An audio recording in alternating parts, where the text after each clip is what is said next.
Nakipagpulong si Pangulong Marcos sa ilang local government sa probinsya ng Occidental Mindoro para sa mas maayos na pagsasagawa ng mga relief operation sa lugar.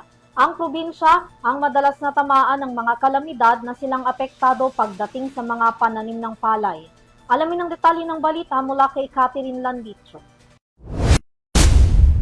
Nakipagpulong si Governor Ed Gadiano kasama ang iba pang mga gobernador at lider ng bawat rehiyon kay Pangulong Ferdinand Bongbong Marcos Jr.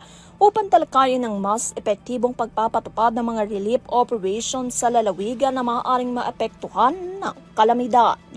Layunin ng naturang pagpupulong na palakasin ang koordinasyon sa pagitan ng pambansa at lokal na pamahalaan upang matiyak na maaga at organisadong ang pagtugon ng mga lugar na posibleng tamaan ng malalakas sa bagyo at iba pa sa kuna.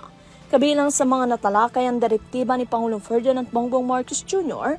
hinggil na rin sa agarang distribusyon ng binhi para sa mga magsasaka at mangingisda na maaapektuhan ng kalamidad.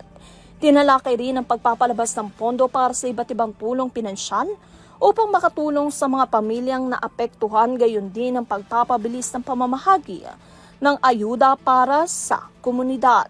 Binigyan din ng Pangulo ang kahalagahan ng mas mabilis na proseso sa pagkakaloob ng tulong at mas maayos na koordinasyon ng mga ahensya ng pamahalaan at lokal na pamahalaan upang maiwasan ang pagkaantala ng mga relief operations.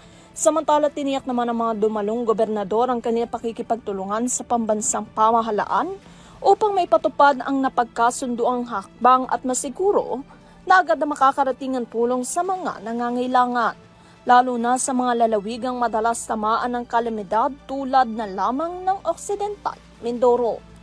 Para sa Euro TV News, Catherine Landichos, mga saludo sa bawat Pilipino.